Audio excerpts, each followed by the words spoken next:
أعوذ بالله السميع العليم من الشيطان الرجيم بسم الله الرحمن الرحيم لن تنالوا البر حتى تنفقوا مما تحبون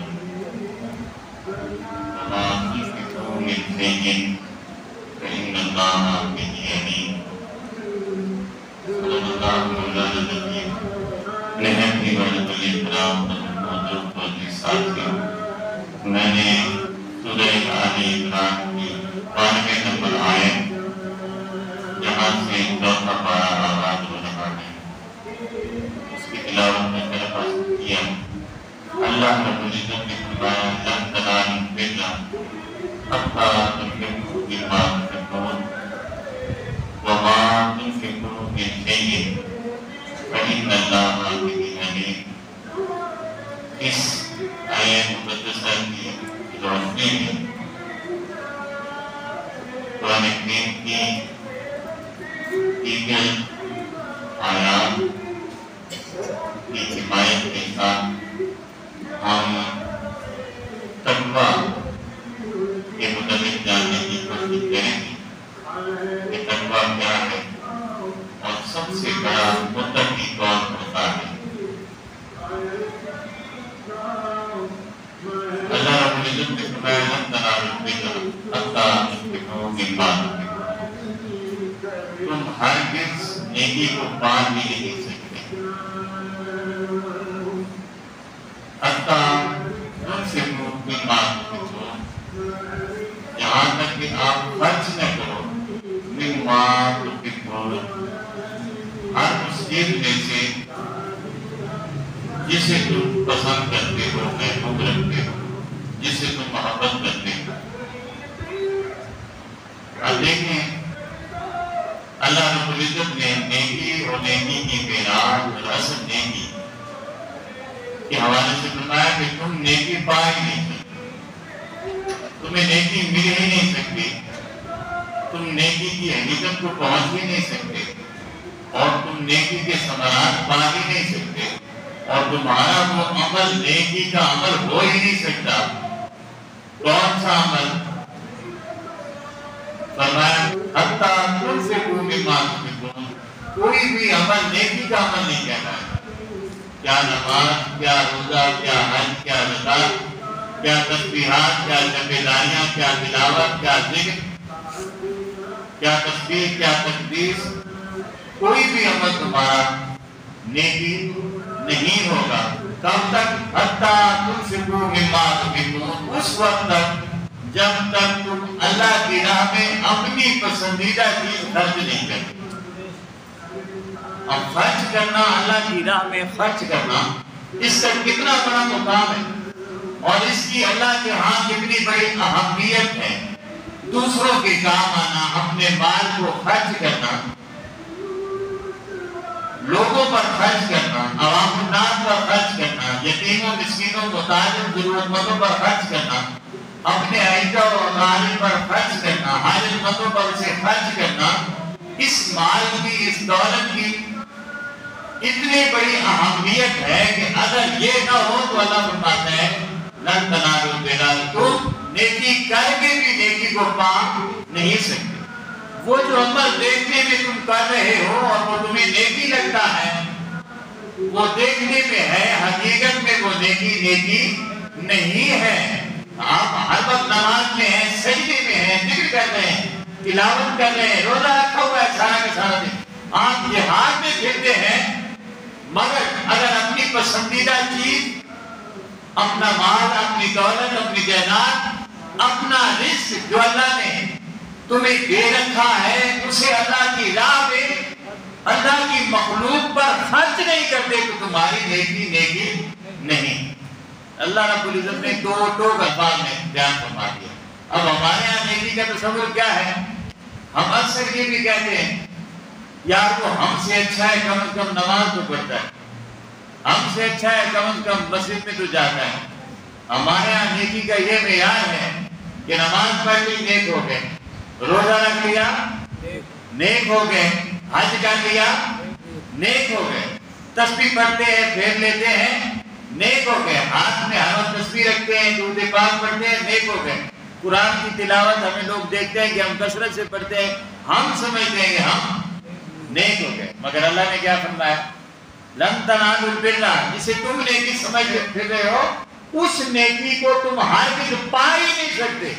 کب تک؟ حتیٰ تنفقوا مما تحبون, اس وقت تک جب تک تم اپنا مال اللہ کی مخلوق پر خرچ نہیں کرتے, نیکی نہیں مل سکتی. تو ہم نے نیکی کو کیا سمجھا؟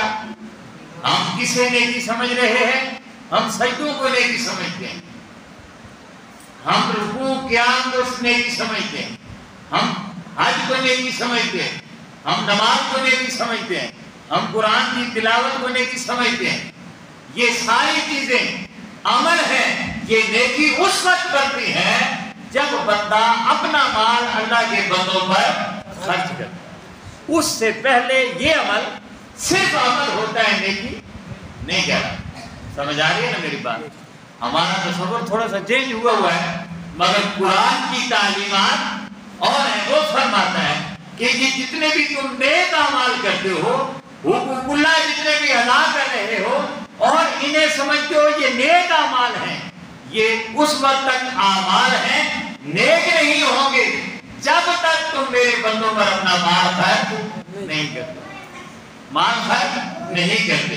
گویا ہر نیکی کی میراث اور ہر عمل نیکی بن جاتا ہے اگر اس کے مخلوق پر ہم اپنا مال خرچ کریں. آج ہمارا حال کیا ہے؟ اگر ہمارا بھائی مر جاتا ہے, اس کی اولاد کو, بیوی بچوں کو گھروں سے نکال دیتے. ایسا ہوتا ہے کہ نہیں ہوتا؟ گھروں سے نکال دیتے ہیں, بیٹا کو کر دیتے ہیں, زمین جائیداد سب کچھ چھین لیتے ہیں. جاؤ بھائی, جس کے ساتھ تمہارا تعلق تھا وہ چلا گیا. اپنے گھر کی عورتیں, بیوہ عورتیں, یتیم بچوں کو دھکے دے کر باہر نکال دیتے اور پھر بیٹے کا سارا دن مسجد کے چکر لگے. حج پہ حج ہو رہا ہے, عمرے پہ عمرہ ہو رہا ہے, تلاوت چل رہی ہے, ہاتھ میں تسبیح چل رہی ہے, سب کچھ ہو رہا ہے. تو آپ دیکھیں یہ کتنے بھی اعمال کر رہے ہیں. داڑھی بھی بڑی ہو گئی ہوگی, پگڑی بھی باندھنی ہوگی, زلفیں بھی بڑھانی ہوگی, سب کچھ کر دیا ہوگا. سارا یہ جو گیٹ اپ ہے سارے کے سارا وہ مومنوں جیسا بن گیا ہوگا, متقین جیسا بن گیا ہوگا, اولیاء جیسا بن گیا ہوگا. مگر یتیموں کو دھکے دے کر, بیواؤں کو گھروں سے نکال کر یہ جو ساری عبادتیں ہم کر رہے ہیں اور جو اپنا چہرہ بنا رکھا ہے عبادتیوں جیسا اور مومنوں جیسا, رب فرما رہا ہے تمہاری نیکی ہے ہی نہیں جب تک دوسروں کے کام نہیں آتے, اپنا مال دوسروں پر خرچ نہیں کرتے, تب تک تمہارا یہ عمل کھوکھلا عمل ہے, نیکی نہیں ہے. اب قرآن کریم میں ایک اور جگہ پر اللہ رب العزت فرمایا سورہ بقرہ, اور بڑی خوبصورت بات, یہ جو میں بات کر رہا ہوں وضاحت آپ کو وہاں ملے گی.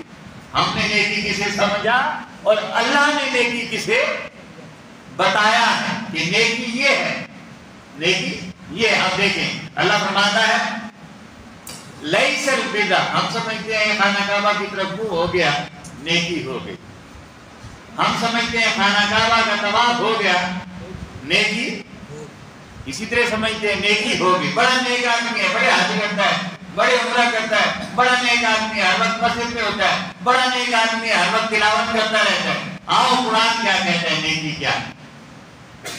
یہ کوئی میرے الفاظ نہیں, سورہ بقرہ ہے. فرمایا لیس البر, نیکی یہ نہیں ہے ان تولوا وجوہکم قبل المشرق والمغرب, مغرب کی طرف منہ کرنا. یہ خانہ کعبہ خود اندر جا کر نماز پڑھو تب بھی یہ نیکی نہیں ہو سکتی. لیس البر ان تولوا وجوہکم, تم سمجھتے ہو نیکیاں مشرق اور مغرب کی طرف منہ کر لیں گے, کیونکہ یہود و نصارہ کا قبلہ کیا ہے؟ بیت المقدس ہے, اور ہمارا قبلہ خانہ کعبہ. بیت اللہ دو ہیں, ایک بیت المقدس وہ بھی بیت اللہ ہے, وہ بھی اللہ کا گھر ہے, اور یہ بھی بیت اللہ ہے جسے بیت اللہ الحرام کہتے ہیں قرآن. یہ بھی خانہ کعبہ, یہ بھی اللہ کا گھر ہے. گھر دونوں اللہ کے, ہم ادھر منہ کرتے ہیں, یہود ادھر منہ کرتے ہیں نصارہ. تو اللہ رب العزت نے فرمایا تم قبلے پر لڑ رہے ہو، قبلوں کی طرف لڑ رہے ہو، ایک کہتا ہے میں مغرب کی طرف منہ کروں گا، ایک کہتا ہے مشرق کی طرف منہ کروں گا، ارے نادانو ادھر منہ کرو جدھر میں منہ کرانا چاہتا ہوں، اور منہ کدھر کرانا چاہتا ہوں؟ اپنی مخلوق کی خدمت کی طرف کرانا چاہتا ہوں۔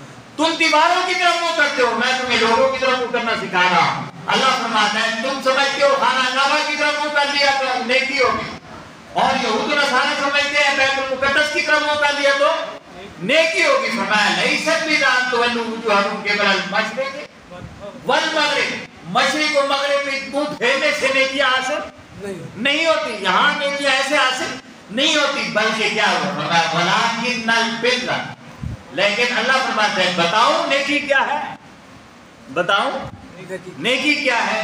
یہ موضوع ہمارے لیے شاید نیا ہی ہو نا، ہم تو جسے نیکی سمجھتے تھے وہ تو اللہ کے ہاں نیکی ہے ہی نہیں، وہ اللہ کے ہاں نیکی، اور یہ نہیں ہے کہ میں اٹھ کر چلا جاؤں تو آپ کہیں گے اچھا اب نماز آئیے بھی پڑھی نا، تو بھائی اس وقت تک یہ نمازیں انجے ہیں جب تک اللہ کی مخلوق سے تعلق نہیں جڑتا، اس کی خدمت کا جذبہ دل میں اجاگر ہوتا نہیں ہے، تب تک یہ عبادتیں رب فرما رہا ہے کہ یہ نیکی نہیں ہے۔ فرمایا لیست البر تولوا وجوہکم قبل المشرق والمغرب، مشرق اور مغرب کی طرف منہ پھیر دینے کا نام نیکی نہیں ہے۔ ولکن البر، مگر نیکی یہ ہے وہ شخص من آمن باللہ، وہ شخص جس نے اللہ پر ایمان لایا، جو کیا کیا؟ جس نے اللہ پر ایمان لایا، والیوم الآخر، اور قیامت پر ایمان لایا، والملائکۃ، اور فرشتوں پر ایمان لایا، والکتاب، اور کتابوں پر ایمان لایا، والنبیین، اور نبیوں پر ایمان لایا۔ اب دیکھیں یہاں کس کی بات ہوئی، عمل کی یا ایمان کی؟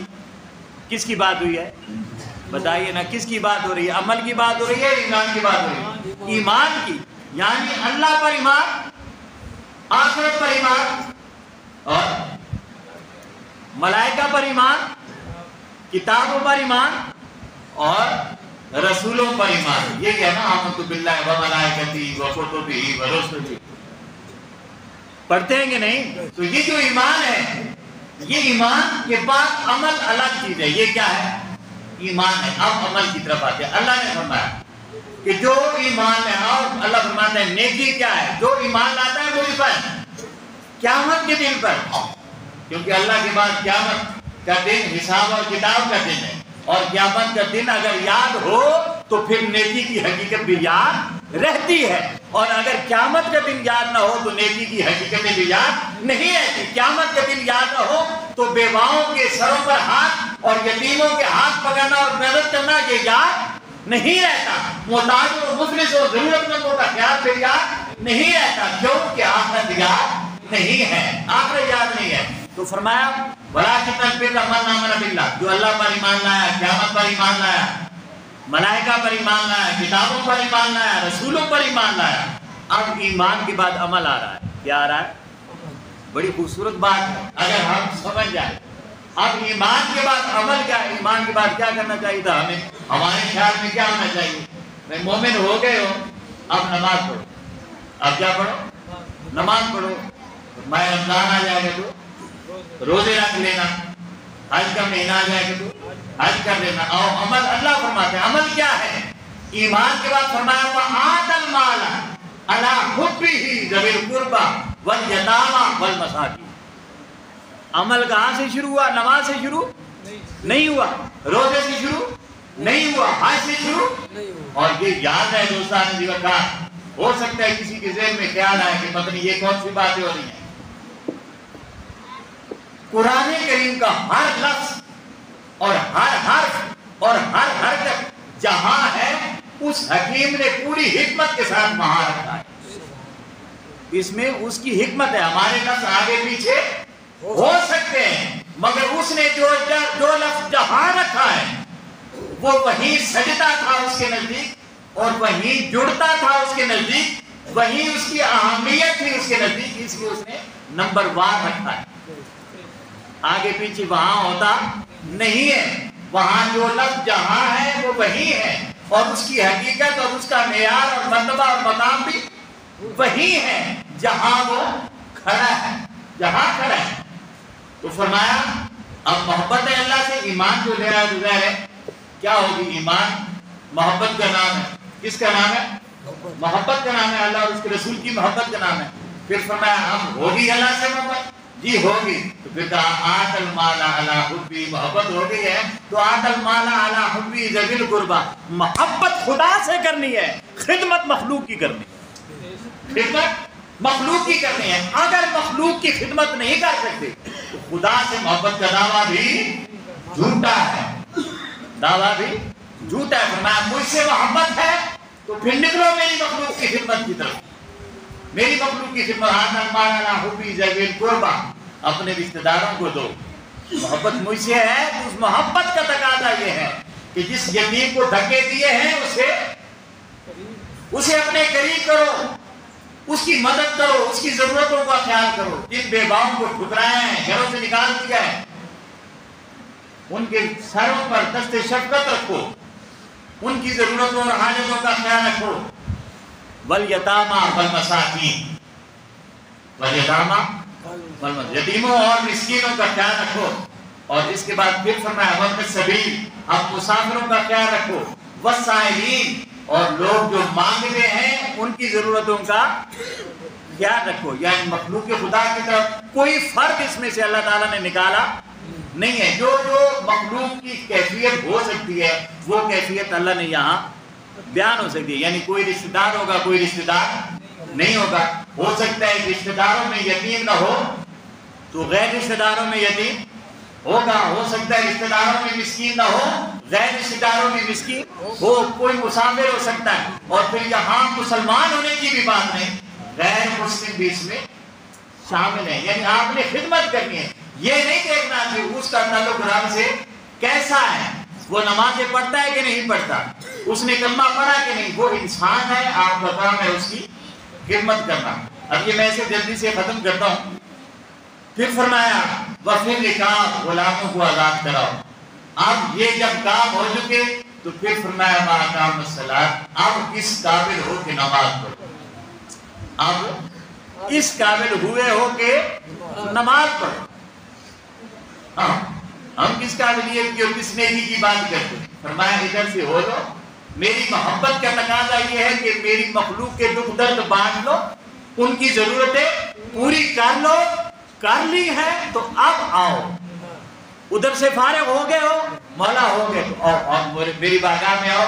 کیوں ہے؟ کہا کا مسئلہ اب میں اس کا ترجمہ کروں نماز قائم کرو نہیں. فرمایا اب اللہ کا شکر ادا کرنے ہوئے سجدہ ادا کرو کہ اس نے تمہیں میری مخلوق کی خدمت کے قابل سمجھا، میری مخلوق کی خدمت کے قابل سمجھا. اب وہ جو میں نے تقویٰ کہا تھا، آخری آیت پڑھ کر پھر سے بند کر دیں. فرمایا قرآن کریم میں سورہ اللیل وَسَيُجَنَّبُهَا الْأَتْقَى، اللہ فرماتا ہے ہم دوزخ کی آگ سے اس شخص کو بچا لیں گے، نار جہنم سے اس شخص کو بچا لیں گے. کون شخص؟ فرمایا اتقا، جو سب سے بڑا متقی ہوگا. اسے سپرلیٹو ڈگری کہتے ہیں انگلش میں، اور اسے افضل تفصیل کہتے ہیں عربی میں. یعنی سب سے آخری درجہ جس پہ اکبر، سب سے بڑا، نہ کوئی اس کی برابری کا ہے نہ کوئی اس سے بڑا ہے. فرمایا اتقا، سب سے بڑا متقی، نہ اس جیسا کوئی ہے نہ اس سے بڑھ کر کوئی ہے. سپرلیٹو آخری درجہ ہے. فرمایا اتقا، ہم دوزخ کی آگ سے بچائیں گے. کسے؟ اتقا، جو سب سے بڑا متقی ہوگا. بولے نا، جو سب سے بڑا متقی ہوگا. اب قرآن سے پوچھے، ہم کہیں گے سب سے بڑا متقی کون ہے؟ مولا جو ہر وقت سجدے میں رہتا ہے؟ کہا نہیں. جو ہر وقت نمازیں پڑھتا ہے؟ نہیں. جو ہر وقت میرے گھر کا طواف کرتا ہے؟ نہیں. جو ہر وقت روزے کی حالت میں رہتا ہے؟ نہیں. جو ہر وقت جہاد کی حالت میں رہتا ہے؟ نہیں. جو ہر وقت خانہ کعبہ کا طواف کرتا رہتا ہے؟ فرمایا نہیں. کون ہے؟ الذی یؤتی مالہ یتزکیٰ، سب سے بڑا متقی اللہ فرماتا ہے وہ ہے جو اپنا مال میری راہ میں خرچ کرے. سبحان اللہ. اپنا مال، ایک قرآن کہہ رہا ہے جو اپنا مال کہاں خرچ کرتا ہے؟ میری راہ میں کرتا ہے. یتزکیٰ، کیوں خرچ کرتا ہے؟ تاکہ اس کا مال بھی پاک ہو جائے، اس کی جان بھی پاک ہو جائے، اس کا ظاہر بھی پاک ہو جائے، اس کا باطن بھی پاک ہو جائے. گویا اللہ رب العزت نے فرمایا وہ شخص جو مال میری راہ میں میری مخلوق کی خدمت کے لیے خرچ کرتا ہے، اس کا ظاہر و باطن بھی پاک ہو جاتا ہے. اور دراصل اس کا مال اور اس کی جان بھی اسی کی پاک ہوتی ہیں. پاکیزگی اور طہارت اللہ نے فرمایا اسے ملتی ہے جو میری مخلوق کی خدمت کرتا ہے، میری مخلوق پر مال خرچ کرتا ہے. اس کا ظاہر بھی پاک ہو جاتا ہے، اس کا باطن بھی پاک ہو جاتا ہے، اس کا مال بھی پاک ہو جاتا ہے، اس کی اولاد بھی پاک ہو جاتی ہے، اس کی جان بھی پاک ہو جاتی ہے. اور جب پاکیزگی کے اس مقام پر پہنچ جائے تو اللہ نے فرمایا میں اسے دنیا میں اپنے نزدیک سب سے بڑا متقی ہونے کا ٹائٹل دیتا ہوں. سب سے بڑا متقی وہ شخص ہے. تو اور دوستان یہ بتا ہم الحمدللہ عبادات کی طرف توجہ دیتے ہیں، نماز روزہ حج زکات کی طرف ہماری توجہ ہوتی ہے، ذکر و تسبیح اور تلاوت کی طرف ہماری توجہ ہوتی ہے. دوستو یہ توجہ بھی اللہ کا بہت بڑا کرم ہے، مگر جو میں دعوت فکر دے رہا ہوں اس توجہ کو عبادت بنانا ہے تو مخلوق کی خدمت کی طرف اپنی توجہ اور دھیان دیں. اللہ رب العزت ہمیں نیکی کی اس حقیقت کو سمجھنے کی توفیق عطا فرمائے اور ہمدردی کا اور دوسروں کی ضرورتوں کو پورا کرنے کا اللہ رب العزت ہمیں احساس عطا فرمائے. وما علینا الا البلاغ المبین.